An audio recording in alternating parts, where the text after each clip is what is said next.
Now, Alright.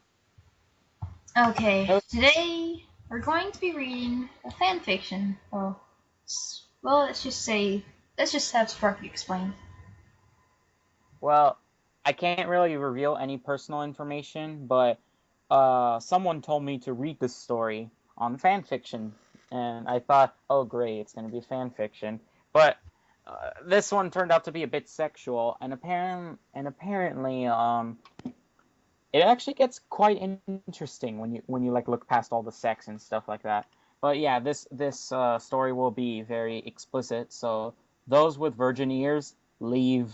Those Pokemon fanboys and stuff like that leave, and those who can't take our rambling through all this leave. Basically, what he's trying to say is, anyone who's still a virgin, don't like sexual things, get the fuck out now. We don't want to hear your complaints and comments. All right, let's do this thing. A week's grace. 521. I slumped my cap over my eyes and closed my eyes. We're in a forest, and I was training my Pokemon for the upcoming gym battle. I decided they could use a break, so I let them play around in the opening that was nearby while I rest myself. I heard rustling in the bushes and a sound that sounded like pots and pans clanging together. I straightened my cap and got up.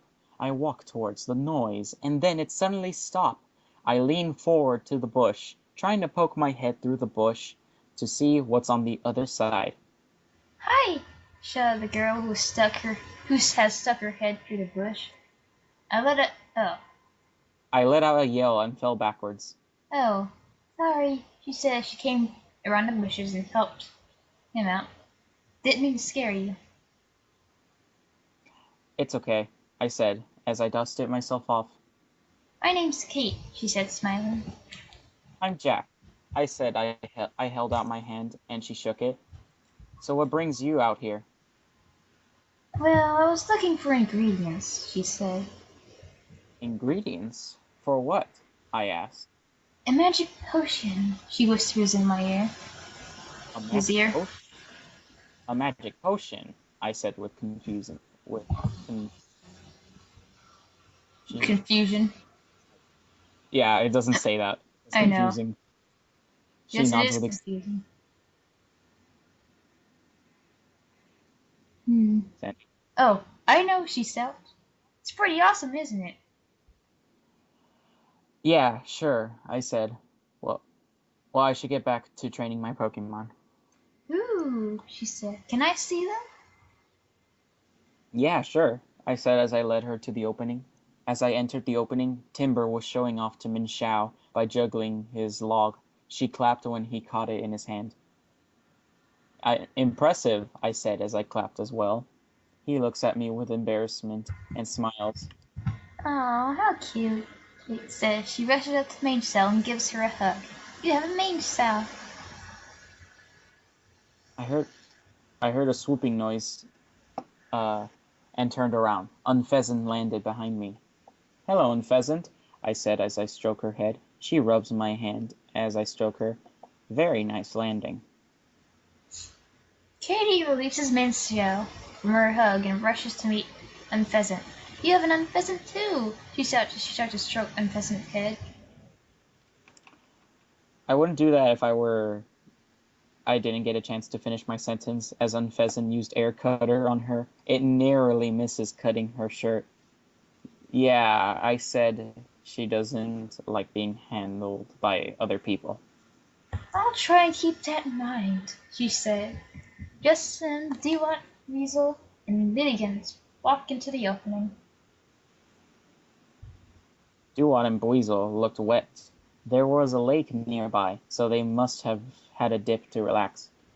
Let's She have a lets guess and rushes to meet all three of them. You have a Dewott and Weasel and a Lilligan, she said. You're so lucky.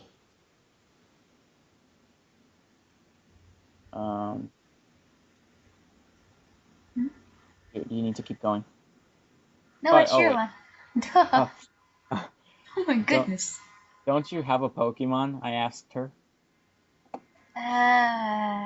She hesitated. Want to try out that magic potion? Depends on what it does, I said. It's a secret.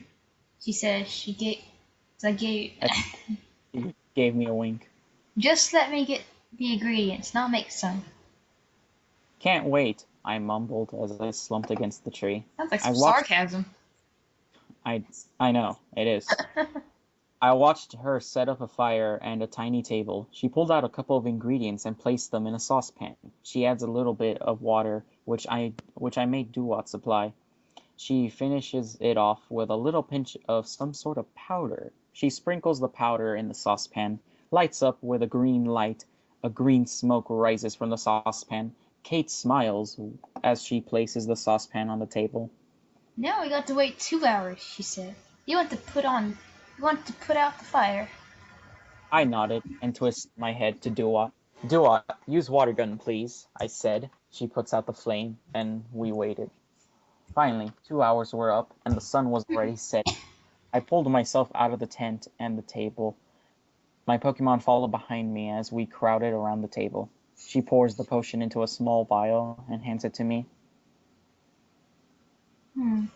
This can make you feel pretty good, he says. I held the vial to my eyes. The potion was green and was giving off some sort of glow. I let out a sigh and put the vial on my lips and downed the potion. It tasted like sour, and it made my mouth pucker up. So, she said, how do you feel? I'm feeling pretty good, I said. It might have taken effect. I stopped, and my eyes snapped open. My head started to pound, and I felt my legs give way as I collapsed to the ground. I must have blacked out, as I was looking towards the sky, with Kate and my Pokemon looking over me. Ugh, I groaned. What happened? Raise your hands, she said, and you'll find out. I raised my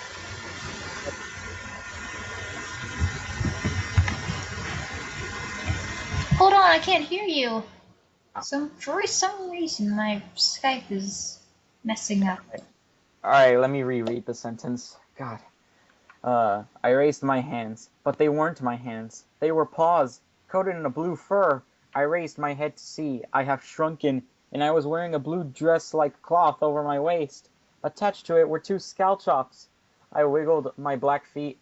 I felt my face. I had grown whiskers, and my ears were on top of my head.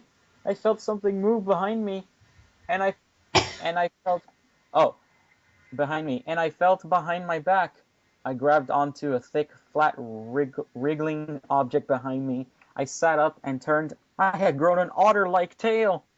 I got up, and I awkwardly tried to move myself. I nearly fell over again, but the Dewott put me around her shoulder. Can you take me to the lake? I asked her. She nodded, and we walked to the lake. I shuffled to the water and looked down. My reflection looked back at me, but it wasn't me. It was a Dewott. I grabbed my face again and felt at the whiskers. They were real. I moved away from the water and looked back to my Pokemon. They were staring back at me. Kate was stroking her chin. I soon found myself walking back and forth beneath the tree, with my Pokemon trying their best to comfort me. Jack, Kate said, you should calm down. Calm down! I yelled at her. I'm a Dewott! How can I calm down when I just have been turned into a Pokemon? It's not a big deal, she said. You could change me back, right? I asked her. Well, she said, I must have made a mistake with the ingredients, so I think they're making an antidote. She got out this tiny book and she began flicking through it. What's that? I asked her. Oh, just my potion book, she muttered. She continued flicking through it. She's weird. Oh, well, that's you. She's weird, said a voice behind me. Yeah, tell me about it, I muttered. I turned my head to see Dewott next to me. Wait a minute. I said, did you just talk? I didn't, Kate said as she flipped through the book. Wait, Dewott said. You can understand me? Yeah, I said. I can't. Dewott claps her hand to her mouth and begins jumping up and down. Well, You got to keep going. Wait, did you already read that part? Oh, no. Fuck. Kate, I said, I can understand Dewott. Well, you are a Pokemon, she said. You should be able to understand them. She stops on the page and begins to skim through it. Here it is, she said. The antidote? I asked. No, the potion I made. She said she turned to the book. Turned to the book. She turned the book. Oh. She said she turned the book to me and showed me a picture. The transforming potion. Is there anything about an antidote? I asked. Let me see, she said. She scrolls through it. Here it is. She starts muttering to herself. Good news. Good news is, she said as she signed the book shut and shoved it in her pocket, I can make it tomorrow. Really? I said with a smile. Oh, by the way, we need to stop now because my stopwatch hit 11 minutes. Okay. Well, 11 minutes because we have until 14 minutes, right? Oh, that's right. Yeah. So we can keep reading. That's a silly mistake. Your part. Bad news. Bad news is, she said, it'll take a week for it to be fully ready. My smile got wiped off my face, and I slumped down. Oh, hey, she said. Cheer up. I let out a sigh and got up. I'm going to bed, I muttered. Wake me up in the morning. I walked away to my tent and zipped it open and walked in. I let out a sigh as I dropped into my sleeping bag and ducked inside. This will be a hard week, I muttered as I closed my eyes. Okay, next chapter.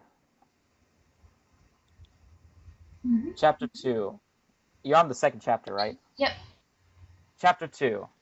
I slowly opened my eyes. I quickly sat up and looked at my hands, hoping that this was all just a dream. Sadly, my hands were still a pair of black paws. I let out a sigh and crashed back down onto my sleeping bag. Why did this have to happen to me?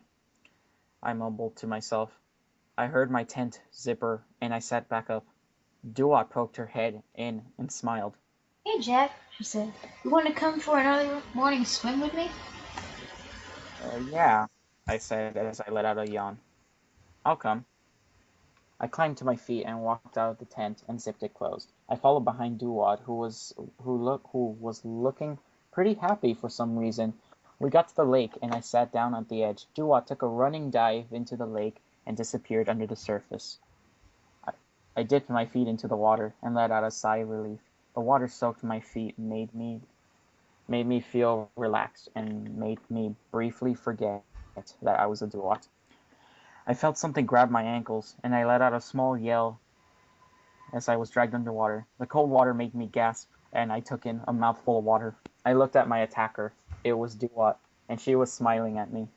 I frowned and swam to the surface. I spat out the water and took a huge deep breath of air as Dewott popped up beside me. She had a big, cheeky smile on her face. Isn't this great? She asked as she began to swim around. I don't feel great, I grumbled. Being turned into a Pokemon gave you a major shock. By the way, we gotta stop now. It's 14 minutes. Okay, time to go, guys. See ya. We will continue as soon as the second part starts. We'll just be reading. Yeah. All right. See ya.